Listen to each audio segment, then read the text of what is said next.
Eh bien, bonsoir. Bonsoir. C'est avec joie que nous nous retrouvons en cette période d'été pour la suite de notre aventure à travers les qualités de l'être au service de l'amour. C'est donc la 4e conférence de ce cycle annuel à 4 temps. Petit rappel, le premier temps, l'hiver, est toujours un temps d'alignement et un temps de préparation pour la suite du cycle. Et nous avons souligné dans cette phase, avec la première conférence, l'importance de l'humilité. L'humilité nous a amené à comprendre un plus juste sens des proportions, en apprenant à se situer entre les deux grandes entités, Terre-Père et Terre-Mère. L'humilité a donc été indispensable pour entrer dans le 2e temps annuel, le printemps. Période où nous avons la possibilité de contacter les énergies, les qualités les plus subtiles de l'être. Et ceci, le plus possible, dépouillé d'un orgueil qui empêcherait tout contact véritable avec les qualités de l'âme. Lors de ce 2e temps, nous avons abordé 2 qualités en lien avec cette période, la volonté et l'accueil, respectivement en lien avec l'énergie bélier et taureau. À travers la volonté, nous avons cherché à percevoir un but plus grand que nous, et aussi essayer de clarifier en quoi cette vision donnait un pouvoir dynamique, pouvoir indispensable pour mettre fin au désir, cette force qui prend au lieu de laisser circuler. Nous avons complété cette qualité par celle de l'accueil, qualité qui nous enseigne à accueillir sans résistance tout ce qui vient du monde des formes et tout ce qui vient du monde de l'âme, afin d'unir les solutions aux problèmes et les problèmes aux solutions. Nous avons évoqué l'art de l'Amkido. Nous sommes maintenant au 3e temps, le temps de la distribution. Je vous rappelle que nous cherchons de plus en plus à vivre au rythme du cœur planétaire et non au rythme de nos envies personnelles. Et pour cela, chaque mois est l'occasion de se mettre en contact avec l'énergie particulière qui baigne la planète Terre. Et en ce moment, c'est l'énergie du lion qui cherche à se déployer. Cette énergie de feu qui rayonne en plein cœur de l'été. C'est cette énergie qui a inspiré d'ailleurs le thème de ce soir, le rayonnement. En effet, lors de ce temps d'été, nous sommes invités à rayonner les qualités que nous avons pu contacter au printemps.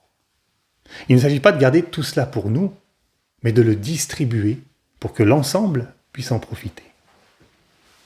C'est pourquoi, ce soir, nous allons chercher ensemble à percevoir plus profondément cette qualité du rayonnement. Alors, qu'est-ce que le rayonnement ? Rayonnement vient de rayon, qui a pour racine le latin radius, qui signifie rayon de lumière, jet de lumière. Radius signifie aussi le rayon d'une roue de bois, cette baguette qui relie le centre à la périphérie, d'où le rayon d'un cercle en géométrie. Ces 2 acceptions sont riches de sens, car la première nous parle d'une activité lumineuse, le rayon, le jet de lumière, donc d'une activité de rayon lumineux, littéralement radioactivité, et l'autre définition nous parle de la délimitation d'un espace entre le centre et la périphérie du cercle.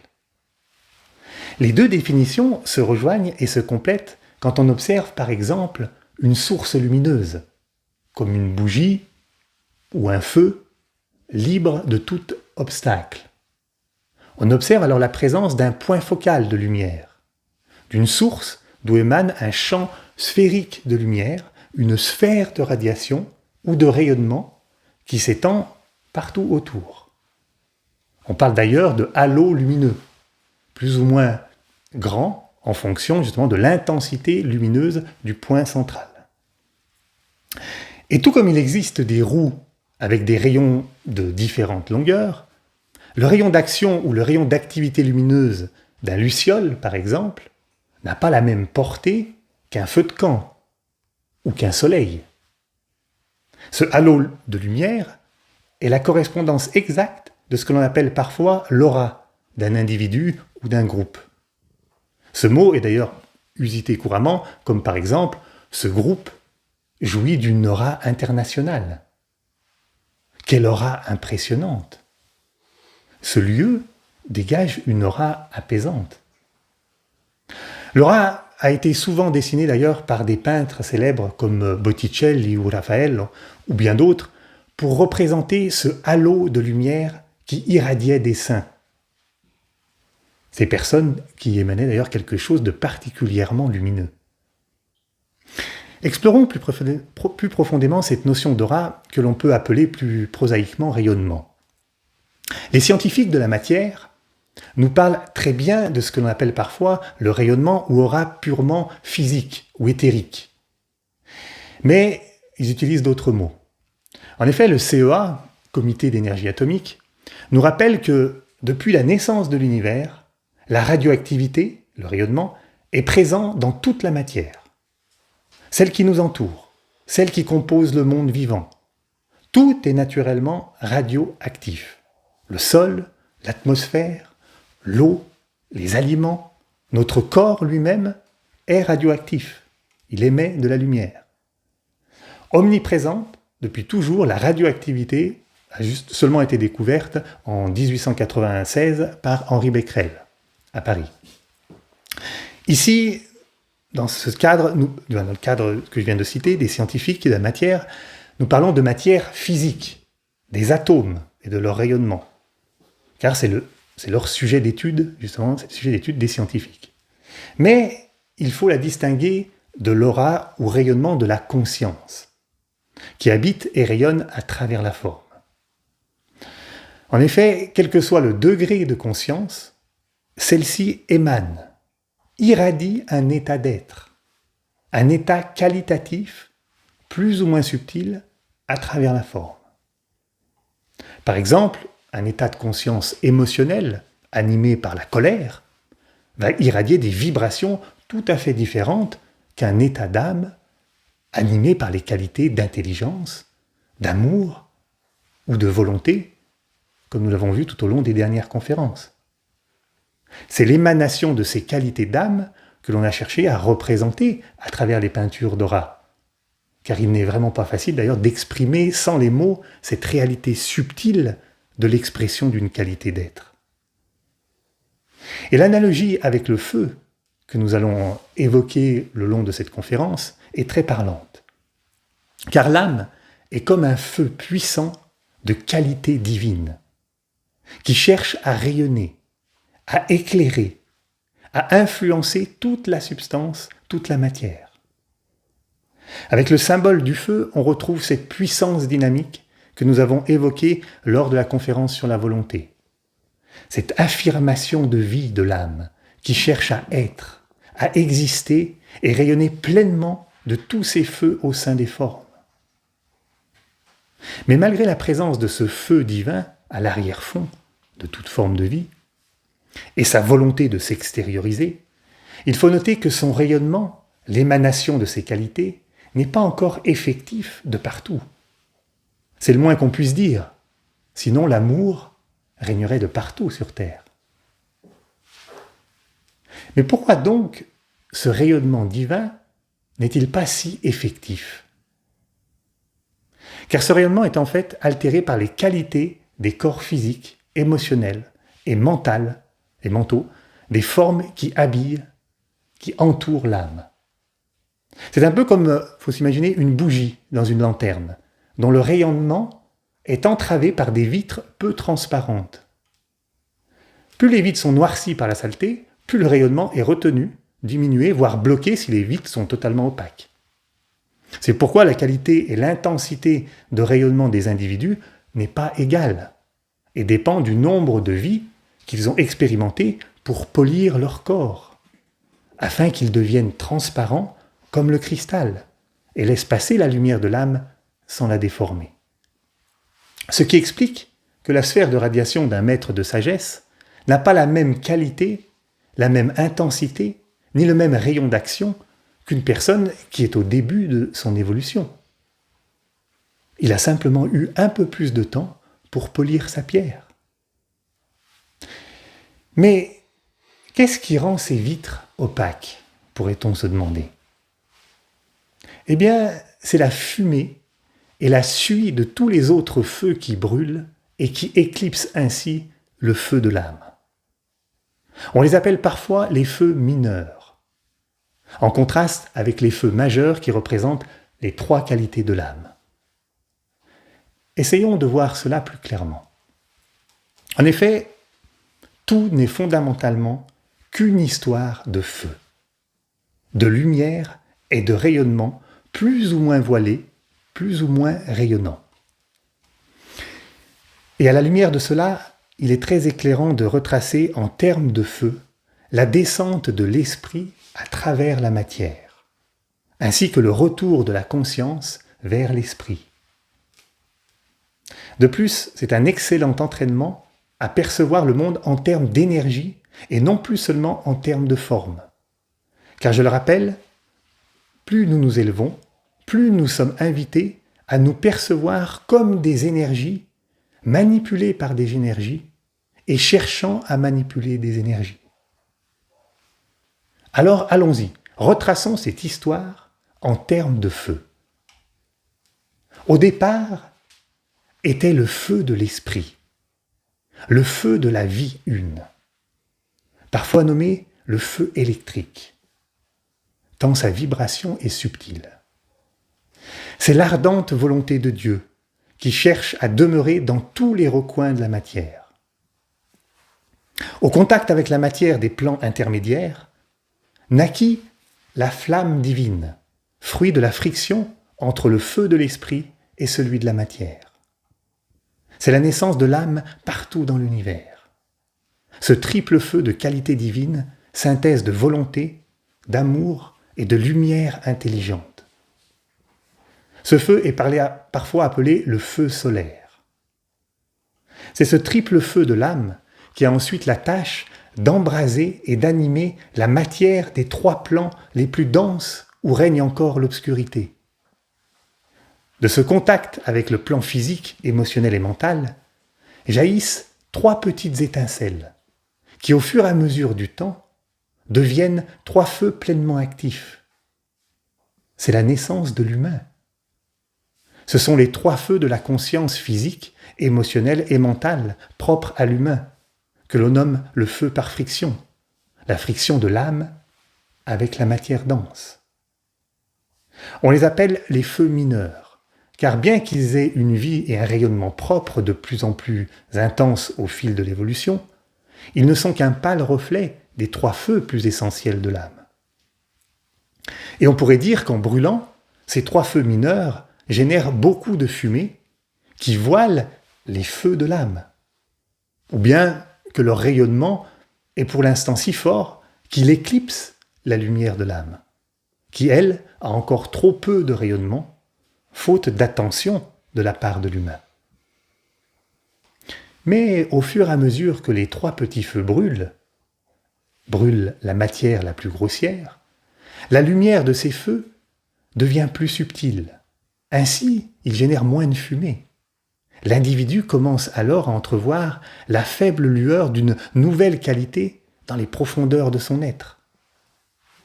C'est la présence du feu supérieur de l'âme qui commence à être pressentie.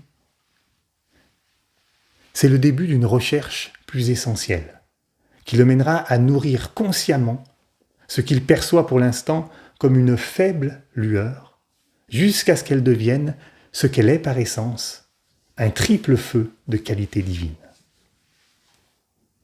La lumière personnelle laissera alors la place à la lumière globale, à la véritable intelligence. L'amour affectif à l'amour inclusif. Et la volonté personnelle à la volonté de l'ensemble. C'est ainsi qu'à travers toute cette histoire, que l'on peut mieux comprendre une phrase parfois mystérieuse, symboliquement prononcée par l'esprit. Ayant pénétré l'univers d'un fragment de moi-même, je demeure. Ce fragment de lui-même étant l'âme. À méditer. Eh bien, quelle histoire! Et si grâce à cette histoire, nous réalisons que différents feux sont présents en nous-mêmes, le feu de l'esprit, les 3 feux majeurs de l'âme et les 3 feux mineurs de la forme, alors une question se pose quand même. Quels sont les feux qui brûlent consciemment en nous-mêmes? Quel feu alimentons-nous par la conscience? Car un feu dont nous n'avons pas conscience est très limité dans son rayonnement et n'a que peu d'influence, peu de rayonnement. En termes psychologiques, nous pouvons associer cette notion de feu, cette source de lumière, ce point focal au centre du cercle, à la notion d'identification, d'être. Car comme le feu, qui vit au centre de sa sphère de rayonnement, nous percevons la sensation d'être comme le point central vivant au centre de tout notre milieu environnant. Nourrir consciemment un feu signifie donc à quel feu est-ce que nous nous identifions? Quel feu avons-nous la sensation d'être? Telle est la question. Et comme nous l'avons précédemment dit, le premier feu qui s'allume dans la matière dense est le feu physique, c'est-à-dire l'identification au corps physique. À ce niveau de conscience ou de feu, notre sensibilité est tellement tournée vers le corps et la matière physique que nous avons la certitude quasi viscérale que nous sommes essentiellement cela et rien d'autre. Chacun se perçoit alors comme une entité physique séparée des autres. Plus ce feu brûle, plus la sensation de séparativité augmente en intensité. Ainsi, les feux du corps physique dominent. Les impulsions liées à la sexualité, à la nourriture, au plaisir de sentir et expérimenter la matière dense, le développement et l'hyperattention au corps physique. Et tout ce qui est matériel est très puissant et remplit l'essentiel de nos vies. C'est cette vie, cet état d'être que nous rayonnons et qui conditionne, influence le milieu environnant et tous ceux avec qui nous rentrons en contact. Au niveau global, ce rayonnement a de nos jours encore une influence puissante. C'est de là que viennent la tendance matérialiste sous toutes ses formes et qui s'étend de la recherche d'une jouissance d'une vie essentiellement matérielle jusqu'au transhumanisme. En conscience individuelle, ce feu se combine et s'alimente avec les 2 autres feux mineurs, le feu de l'émotionnel et le feu du mental, concret. Le deuxième feu, celui de l'émotionnel, est actuellement le plus ardent. Plus il se développe, plus l'on prend conscience de nos désirs, de ce qui nous fait du bien et de ce qui nous est désagréable. Jusqu'au jour où les feux du désir brûlent si vivement et si consciemment que nous attirons à peu près tout ce que nous désirons. Nous sommes tellement identifiés au désir, à l'émotionnel, que nous nous définissons essentiellement d'ailleurs comme des êtres d'émotion et de désir. Je désire, donc je suis. C'est cette volonté de jouir que dont nous avons parlé lors de la 2e conférence. D'ailleurs, dans notre société, quelqu'un qui n'a pas de désir personnel ardent, d'ambition personnelle flamboyante, ou de manifestation d'émotions étincelantes, est vite catalogué comme anormal, voire malade. Le rayonnement de cet état d'être est tellement intense que si nous avions les yeux pour le voir, nous verrions comme de véritables feux d'artifice, d'émotions, de désirs, d'affects de toutes sortes, jaillissant du point central de tous les êtres qui nous entourent. Feux d'artifice complètement incontrôlés, qui enflamment tout l'écosystème des relations et qui causent les nombreux dégâts propres à nos sociétés d'hyperconsommation matérielle et affective. Pour résumer, c'est en fait l'amour de ses désirs, de ses ambitions, de ses émotions, de ses sensations personnelles, bref l'amour de soi, qui est le combustible principal de ce feu mineur. Puis vient le 3e feu mineur, le feu du mental, dont la braise n'attendait que d'être embrasée. Au fur et à mesure que la braise devient flamme, la volonté personnelle se renforce. Car n'oublions pas qu'à la base, c'est le triple feu de l'intelligence créatrice, de l'amour et de la volonté de l'âme qui vient allumer les mèches de ces trois feux inférieurs. C'est pour cela que l'on y retrouve des teintes similaires aux trois feux de l'âme. La même teinte, mais pas le même feu, pas le même point central de conscience. Dans ce troisième feu mental, éprouver des sensations ne nous suffit plus. Il s'agit maintenant de chercher à comprendre, analyser et expliquer rationnellement le monde. Quand le feu du mental concret s'enflamme, nous prenons conscience de la puissance des pensées claires, qui nous permettent de diriger plus consciemment et plus efficacement nos vies. Nos désirs et nos ambitions personnelles ne sont plus seulement fantasmés, mais ils prennent vie grâce à la puissance d'un mental clair, organisé et concentré. Ce n'est plus un feu d'artifice de désirs et d'émotions incontrôlées qui irradie, mais une émanation de désirs savamment ordonnancés. Les formes pensées qui émanent de l'aura de quelqu'un ou d'un groupe, dont la lumière du mental concret est radiante, sont bien plus nettes et structurées que quelqu'un n'ayant pas encore ce feu allumé. C'est pourquoi cette lumière mentale a permis à l'humanité de se développer, de réaliser ses désirs à une vitesse exponentielle à mesure que la scolarité, véritable pouponnière du développement mental, s'est répandue sur la planète. Pour le meilleur et pour le pire, tant que le mental concret et les désirs personnels restent dominants. D'autre part, il faut souligner qu'une personnalité est construite et rayonnante lorsque ces trois feux sont unifiés et coordonnés par ce puissant feu du mental. L'individu est alors en capacité de reconnaître, d'identifier pleinement sa qualité de personnalité. Il n'est plus seulement identifié à son corps physique, à ses désirs, émotions ou ses pensées, mais il devient hyper conscient de sa qualité, de son savoir-faire en tant que personnalité. Cette qualité est tellement vivante en lui, comme la vie d'un feu, qu'un rayonnement naturel se produit. Et tout ce qui l'approche est influencé, impacté, voire ébloui par cette qualité.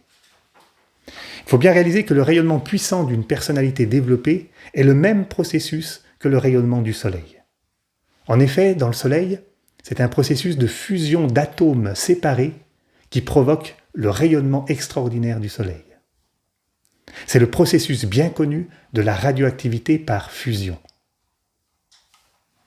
Eh bien, quand la conscience reconnaît, fusionne, s'identifie avec une qualité, cela opère instantanément un rayonnement extraordinaire. Que ce soit une petite qualité physique, émotionnelle ou mentale, ou une qualité de personnalité ou d'âme, le processus est le même. Prenons quelques exemples. Au niveau physique, quelqu'un qui se perçoit comme beau, qui se vit comme quelqu'un de beau, et ceci quelle que soit son apparence physique, émanera cela tellement puissamment dans son aura que les personnes qui le côtoyant le trouveront beau. C'est pareil pour quelqu'un qui se considère comme laid. Encore une fois, quelle que soit son apparence physique. Il y a d'ailleurs de nombreux témoignages qui en parlent très bien.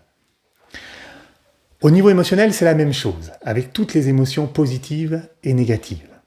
Nous nous identifions tellement à elles, nous fusionnons tellement avec la peur, par exemple, la tristesse, le doute, la colère, ou la gaieté, l'envie, le bonheur, ou la tranquillité, pour n'en citer que quelques-unes, que nous contaminons l'espace et les autres de cette radioactivité émotionnelle. Qui n'a jamais ressenti l'effet des émotions de ceux que l'on côtoie? En ce qui concerne le rayonnement de la personnalité, très en lien avec le mental, toute personne qui reconnaît et s'identifie pleinement à sa compétence, son savoir-faire de personnalité, verra sa sphère d'influence considérablement augmenter. Elle aura alors de l'influence sur un nombre de personnes de plus en plus grand. Cela se voit très bien dans le monde du travail, dans le monde social ou dans le monde politique. L'hyperconscience de ses compétences génère une aura de plus en plus radiante et influente, qui transcende d'ailleurs l'espace visuel, surtout à l'ère d'Internet. Compétences qui peuvent être reconnus et approfondis grâce à la grille de lecture des 7 rayons. Un sujet que nous abordons plus spécifiquement dans nos ateliers et sur lesquels Patrice et Frédéric Brasseur vont bientôt sortir un nouvel ouvrage détaillé aux éditions Solidaires. 7 rayons qui sont loin de se limiter aux qualités de personnalité puisqu'il s'agit avant tout de qualités impersonnelles. Quoi qu'il en soit, plus les feux mineurs et ceux de la personnalité augmentent et irradient, moins la lumière de l'âme peut transparaître à travers les formes. Car notre conscience est entièrement focalisée sur ces feux mineurs. Et nous vous rappelons que là où est la conscience, là où elle s'identifie, le feu rayonne. C'est l'analogie que nous avions faite avec les feux mineurs là, qui brûlent si intensément que leur fumée vient ternir de suie les vitres de la lanterne.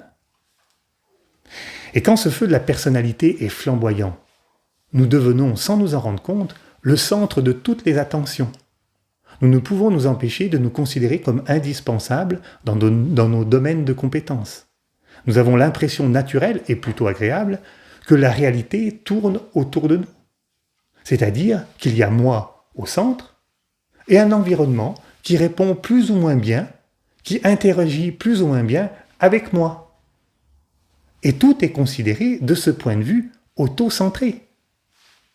Et bien souvent, notre brillance est si importante à nos yeux qu'elle éclipse celle des autres. Un exemple caricatural est la majorité des films en conscience individuelle où tout tourne autour de l'acteur principal, unanimement reconnu comme ayant des qualités indéniables de personnalité. Les autres acteurs font plus office de figurants ou de support pour leur propre brillance que de véritables partenaires.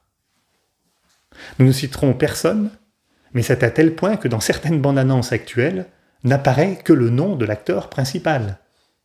Sympa pour les autres quand même. C'est caricatural et peut paraître loin de notre vie à nous. Mais si nous observions plus finement notre quotidien, nous verrions bien souvent que nos vies, nos émotions, nos idées sont à nos yeux bien plus importantes que celles des autres. Et consciemment ou non, nous imposons notre propre rayonnement physique, émotionnel ou mental, ou de personnalité, à l'ensemble de nos relations.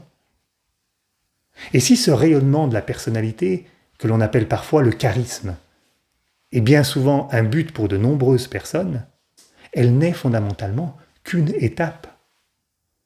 Étape ô combien nécessaire pour l'âme qui observe patiemment l'évolution de tous ces feux mineurs. Mais pourquoi ce feu de personnalité est-il si nécessaire s'il éclipse les lumières de l'âme? Pour le comprendre, il faut se placer du point de vue de l'âme. Au départ, en conscience tribale, ou conscience de masse, quand les feux mineurs ne sont que des braises, l'âme ne peut pas distinguer l'aura de l'individu de celle de son groupe d'appartenance. L'individu est tellement sensible à son milieu, il a tellement peu conscience de lui-même, physiquement, émotionnellement ou mentalement, qu'il n'a quasiment pas d'aura personnelle. Sa capacité personnelle à conditionner le milieu, son milieu, grâce à sa sphère d'influence, est quasi nulle. Au contraire, c'est le milieu, le groupe d'appartenance qui le conditionne totalement. D'où, entre parenthèses, le peu d'empreintes que les peuples premiers laissent sur la nature et leur relative osmose avec elle. En tout cas, avec la nature mère. Pas tant avec la nature père, comme nous l'avions évoqué lors de la conférence sur l'humilité. Or, je vous rappelle que l'ardente volonté de Dieu, ou l'ardente volonté de l'esprit, et de l'âme, est de laisser une empreinte, d'élever la matière, de faire vivre les qualités de bien, de beau et de vrai de partout. Appelez ça comme vous voulez, mais c'est une volonté de conditionner l'ensemble du monde, toutes les sociétés et les relations qui les composent, afin qu'un monde de véritable unité puisse rayonner. Il est vrai que cela pourrait avoir très bien lieu sans l'intervention du feu de la personnalité, pourrait-on penser. En effet, les feux mineurs de toute l'humanité se consumeraient alors d'eux-mêmes et laisseraient finalement, petit à petit, la place au feu plus grand de l'âme. Mais cela prendrait énormément de temps et occasionnerait des souffrances encore plus grandes que celles que connaît l'humanité actuellement. Elle serait vouée, on pourrait dire, à brûler à petit feu. C'est pourquoi, malgré la temporaire séparativité que l'humain expérimente à travers sa personnalité, en construisant son aura individuelle, l'âme y voit enfin un instrument futur par lequel les qualités divines pourront irradier et influencer toutes les relations sur Terre. Et ceci sans attendre que toute l'humanité en soit arrivée à ce point d'évolution. En effet, la personnalité, grâce à son rayonnement, apprend dans un premier temps à influencer son environnement. Mais un jour, elle décidera consciemment de laisser une autre lumière briller au sein de son aura. Et l'âme pourra enfin gouverner et rayonner. D'où l'importance de ceux qu'on appelle le groupe des serviteurs du monde auquel nous appartenons, qui construit consciemment cette relation avec les qualités de l'âme. Et pour parfaire cela, une chose est indispensable, pour parfaire cette relation avec les qualités de l'âme, à laquelle nous pouvons nous exercer, particulièrement dans cette période, c'est le transfert de sensibilité. Transfert de sensibilité qui va permettre un transfert de conscience. En effet, une fois que la personnalité est suffisamment autonome et consciente d'elle-même, elle va pouvoir, grâce à cette réorientation de sensibilité, opérer un transfert de feu ou transfert de conscience. Et c'est ainsi que les petits feux viennent nourrir les plus grands feux, au lieu de les oblitérer, au lieu de les éclipser. Voyons cela d'un peu plus près. Cette réorientation ou transfert de sensibilité va se faire sur les 3 lignes de feu. Premièrement, concernant le feu physique.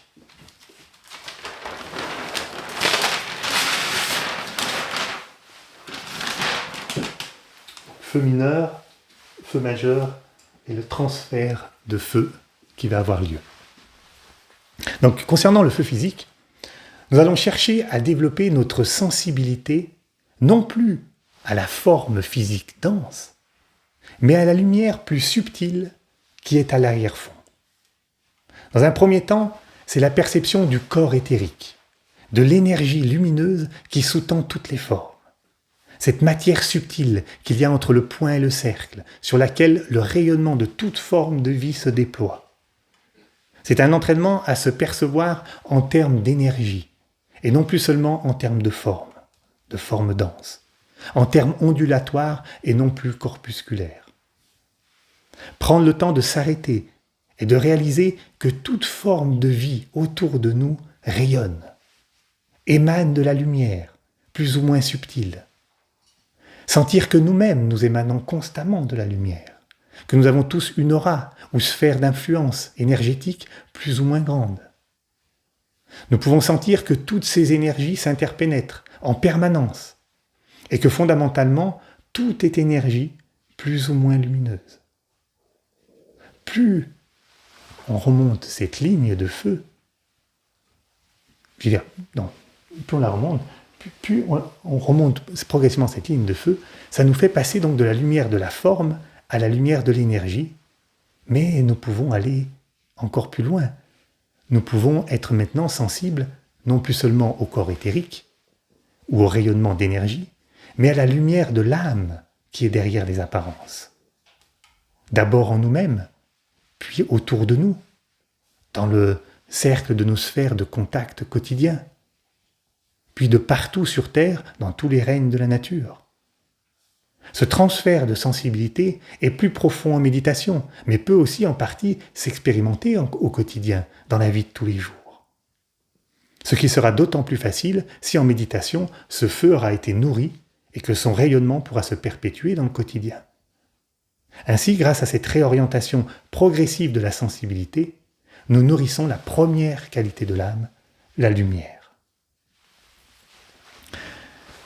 Plus le petit feu de la sensibilité aux formes se fond dans la sensibilité à cette lumière, plus nous réalisons que nous sommes fondamentalement cette lumière.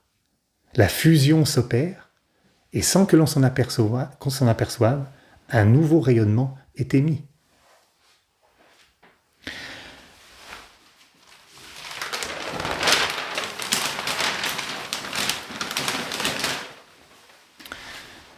Le deuxième transfert de sensibilité est le passage d'une hypersensibilité à tout ce qui concerne sa propre vie personnelle, à une hypersensibilité à tout ce qui concerne la vie de l'ensemble. C'est en fait une continuité du premier transfert de sensibilité. C'est réaliser que tous ces points de lumière, toutes ces âmes que nous apercevons de plus en plus, ne sont pas séparées et qu'elles forment une constellation d'âmes.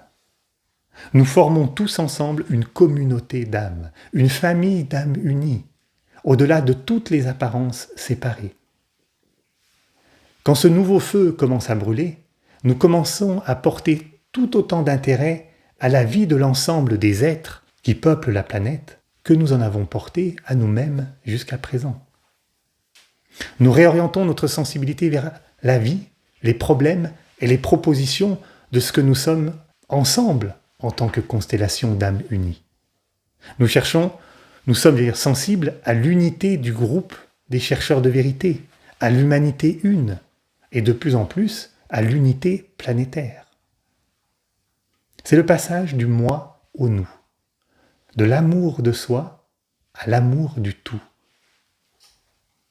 Quand le petit feu du moi se donne pour nourrir le grand feu du nous, la deuxième qualité de l'âme, l'amour-unité, commence à pouvoir augmenter son rayonnement à travers nous et à travers tous ceux qui osent franchir la barrière du feu personnel. Comme vous pouvez vous en douter, le troisième transfert de sensibilité concerne le feu mental. C'est le passage d'une sensibilité mentale concrète à une sensibilité mentale abstraite.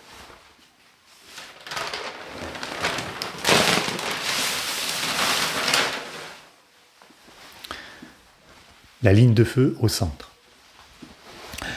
Le mental concret, en bas le feu du mental concret, est séparé des autres, agité, et cherche uniquement des réponses concrètes. Un mental constamment en mouvement, bouillonnant, qui saute sur tout ce qui se présente pour l'analyser, le décortiquer, le détailler ou le contredire. Un mental qui cherche les réponses dans la sphère hermétique de sa pensée concrète, qui n'accorde aucun intérêt au monde plus subtil, voire le nie totalement.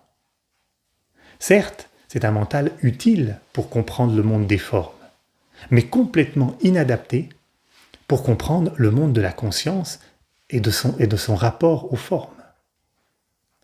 La réorientation de la sensibilité mentale, c'est le passage à un mental collectif, uni dans une même direction.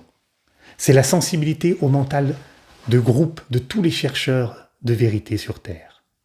C'est un mental qui s'élargit au fur et à mesure que l'unité du deuxième feu rayonne.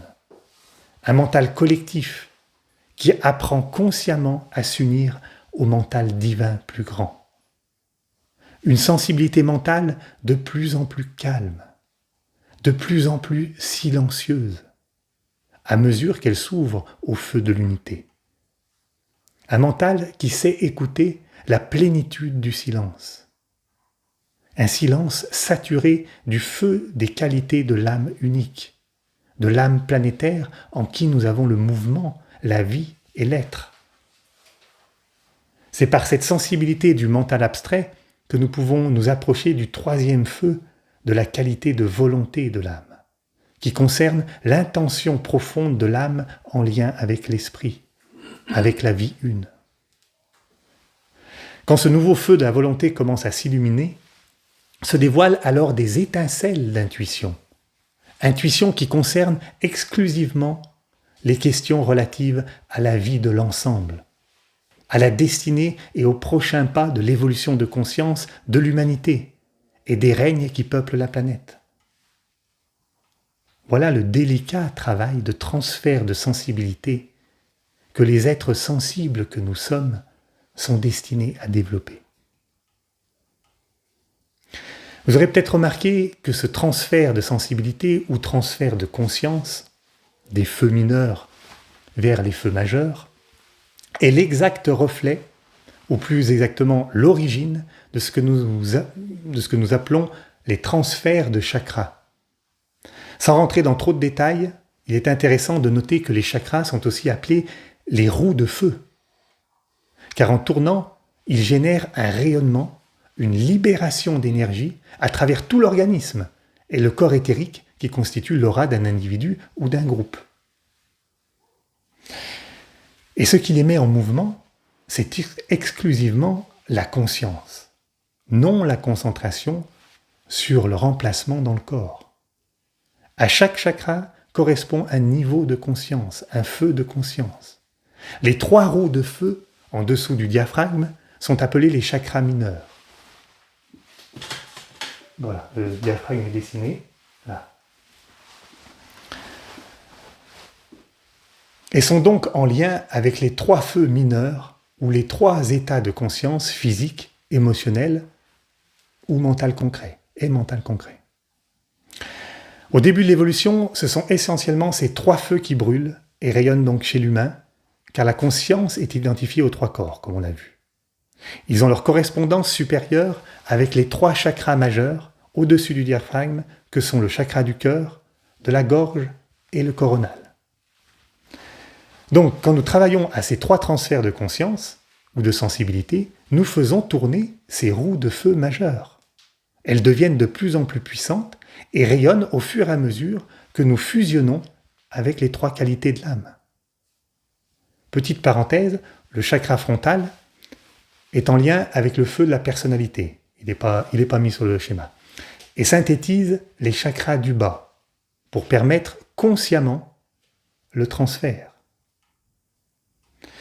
Le problème est que tout le temps intermédiaire où le transfert est en cours, et ça peut prendre plusieurs vies, le rayonnement des petits feux de la personnalité diminue. Mais le rayonnement des feux de l'âme ne rayonne pas encore pleinement. Car je vous rappelle qu'il y a rayonnement seulement lorsqu'il y a fusion avec la qualité. Or, tout un temps, nous apprenons à réorienter la sensibilité, à se tourner vers ces qualités. Mais le véritable contact, la véritable fusion, elle, reste fugace. Parfois, lors de silences prolongés, nous réalisons que nous sommes fondamentalement ces qualités essentielles. C'est là que la fusion s'opère. À ce moment, il y a rayonnement de ces qualités dans tout le corps éthérique de la sphère de radiation. Mais ce sont de brefs moments. Et il faut de l'endurance et de la persévérance pour pouvoir fusionner et donc expérimenter à terme une vie pleinement rayonnante de ces qualités de l'âme. C'est pourquoi on dit qu'il est plus sage d'avancer sur le chemin avec une calme et patiente aspiration plutôt qu'un ardent désir. Car ce désir peut s'évanouir comme un feu de paille et ainsi retourner dans la fournaise du rayonnement de la personnalité, plutôt que de persévérer dans ce qui est pour l'instant la petite braise de la vie de l'âme. Alors, ne nous décourageons pas si nous avons l'impression de perdre parfois notre rayonnement, mais continuons patiemment à transférer ensemble notre souffle sur les braises, jusqu'à ce que la fusion unitaire opère et que le véritable feu s'enflamme. À ce sujet, notons que certains scientifiques de la matière cherchent à imiter le Soleil à travers les recherches sur la fusion nucléaire. Et quelle que soit notre opinion personnelle à ce sujet, il est intéressant de noter que la recherche de reproduire l'activité du Soleil dans sa qualité de fusion et de rayonnement est un pas supplémentaire que de seulement chercher à utiliser le Soleil comme la technologie des panneaux solaires par exemple. Il y a derrière une aspiration à vivre comme les étoiles, et non seulement à les utiliser. Nous n'avons absolument rien contre les panneaux solaires, hein, mais notons l'intéressant symbole de notre rapport à l'âme. Et en tant que scientifiques de l'intérieur, à nous d'expérimenter intérieurement la fusion et le rayonnement du feu solaire de l'âme, pour une libération d'énergie sans déchets toxiques pour l'ensemble de la planète. En attendant, il est instructif de voir quelques conséquences de ce rayonnement, afin de pouvoir discerner où nous en sommes dans ce travail, et ainsi éviter de confondre le rayonnement de la personnalité avec celui de l'âme, autrement dit, de prendre des vessies pour des lanternes. Mais aussi parce que parfois, certains d'entre nous avons une vie intérieure réellement teintée des feux de l'âme, mais un rayonnement extérieur très faible. Car en nous-mêmes, nous n'avons pas suffisamment clarifié, touché, quel pourrait être le rayonnement de ces qualités intérieures. Et comme nous le savons, l'énergie suit la pensée. Donc si nos pensées ne sont pas claires concernant l'expression de ces qualités, le feu brille à l'intérieur, mais ne rayonne que faiblement à l'extérieur. Nous y reviendrons dans la prochaine conférence sur la cohérence. Mais d'ici là, clarifions le rayonnement de ces qualités. Et pour cela, aidons-nous des caractéristiques du feu et de ses effets. Premièrement, un feu éclaire, dissipe les ténèbres. Un des premiers effets du rayonnement de la lumière de l'âme est de dissiper les ténèbres de l'ignorance, que l'on appelle parfois l'obscurantisme. Quand cette lumière rayonne, l'individu a les idées claires concernant ce qui tend vers l'évolution de la conscience et ce qui tend vers l'involution de la conscience, ce qui tend vers la vie des formes, de la séparativité, de l'emprisonnement de la conscience, et ce qui tend vers l'unité de conscience, la libération de la conscience de l'emprise des formes physiques, émotionnelles et mentales. Et tout comme le feu qui brûle sans s'économiser, ou comme le soleil qui donne sans compter, de telles personnes ne gardent pas cette lumière, cette connaissance pour elles-mêmes, mais se dépensent sans compter pour la transmettre et éclairer tous ceux qui sont attirés par cette lumière. Certains pourraient se dire « Mais qui suis-je pour avoir la prétention d'éclairer ainsi ?» Mais l'âme répondrait aussitôt « Qui es-tu pour ne pas éclairer ?» Comme nous l'avons développé dans la conférence sur l'humilité. En effet, si notre véritable identité est lumière, éclairer, illuminer est notre nature.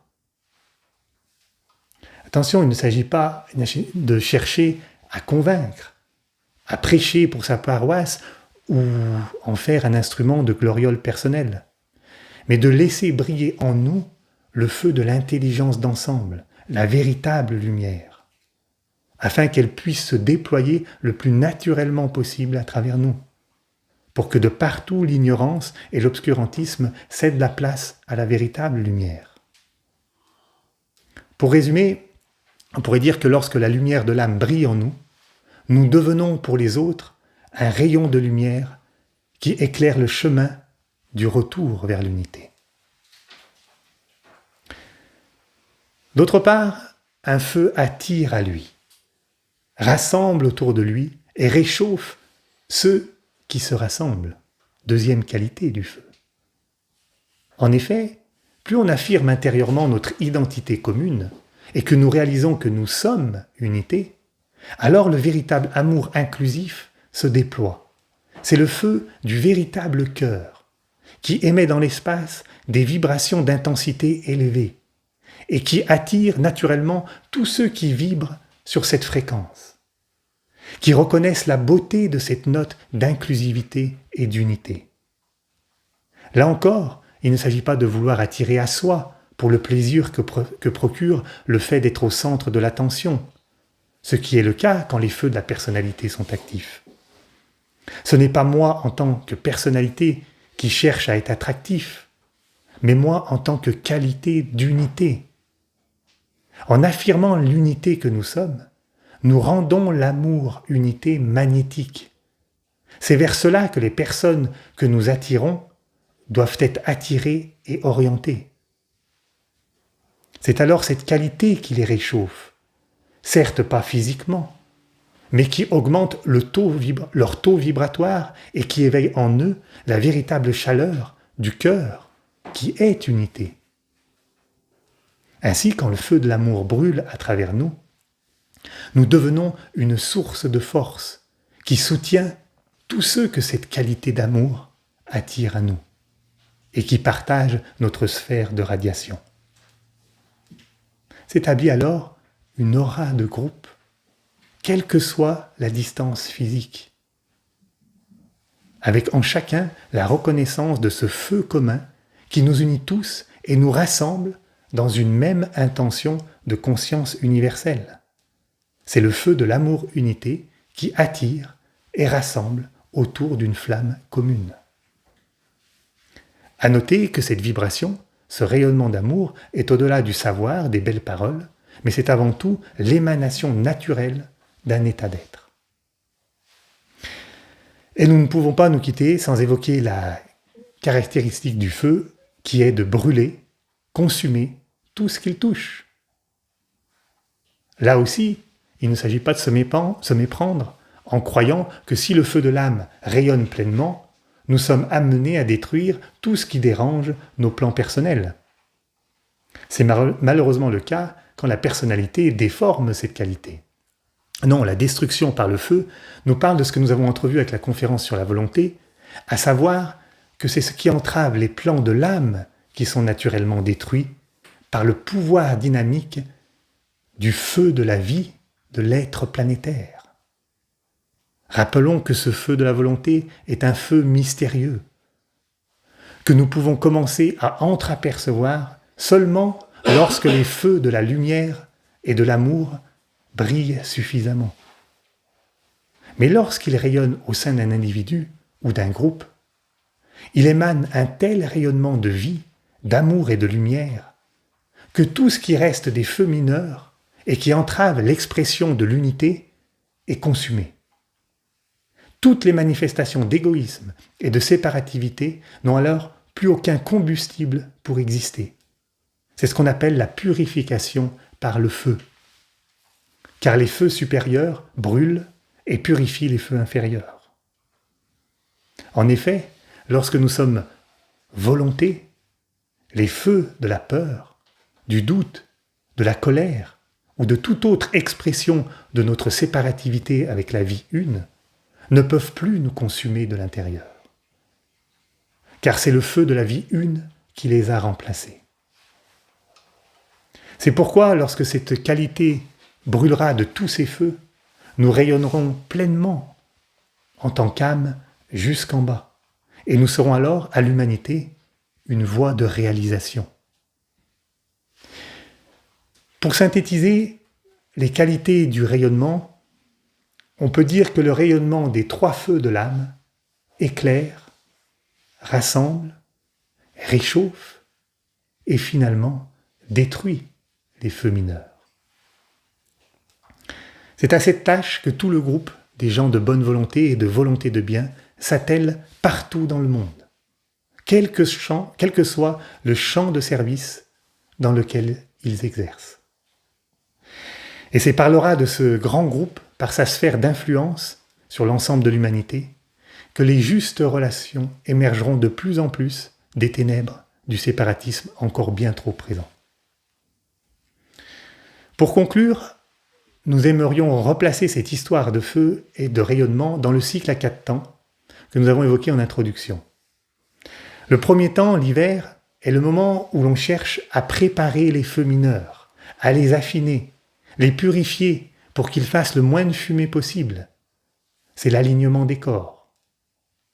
Au printemps, c'est là qu'en tant qu'âme, en conscience de groupe, nous pouvons entrevoir et entrer en contact avec l'étincelle du feu de l'esprit ou feu électrique, synthèse de lumière, d'amour et de volonté dans leur essence la plus subtile. c'est le contact.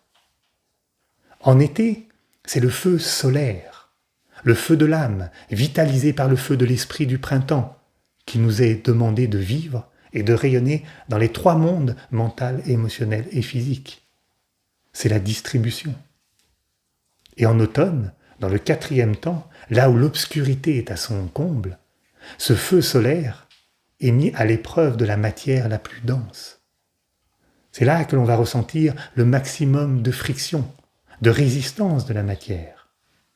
Nous expérimentons le feu par friction. Et c'est l'intégration. Nous verrons cela plus précisément lors des prochaines conférences en automne, avec la cohérence et le calme que cela demande. En attendant cet été, en cette période où le soleil brille de tous ses feux, cherchons à devenir le feu solaire des qualités intérieures et laissons-le rayonner librement pour de plus justes relations. Laissons maintenant la place au rayonnement de l'être à travers le poème qui va suivre pour faire la transition vers la méditation.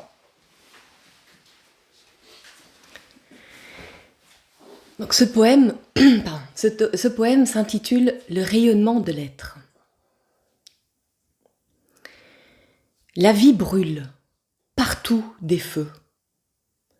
D'une luminescente étincelle divine, des milliards de flammes jaillirent dans les cieux. Faisons surgir des consciences uniques et rarissimes. Nous sommes tous issus de ce feu. Il sommeille en chacun de nous, attend d'être réveillé par nos vœux, pour rayonner de partout.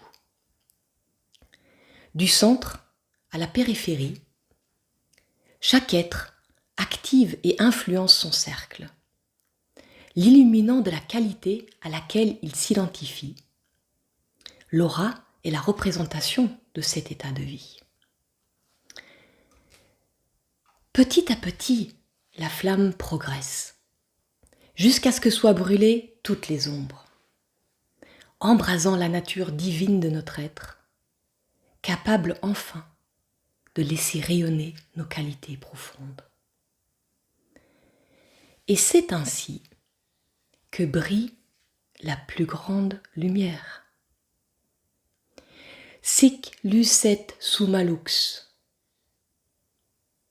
Sic lucet summa lux. Lors de la méditation qui va suivre maintenant, laissons résonner la grande lumière summa lux pour que l'être le plus profond en nous puisse rayonner, lucet, par chacun de nous et en chacun de nous.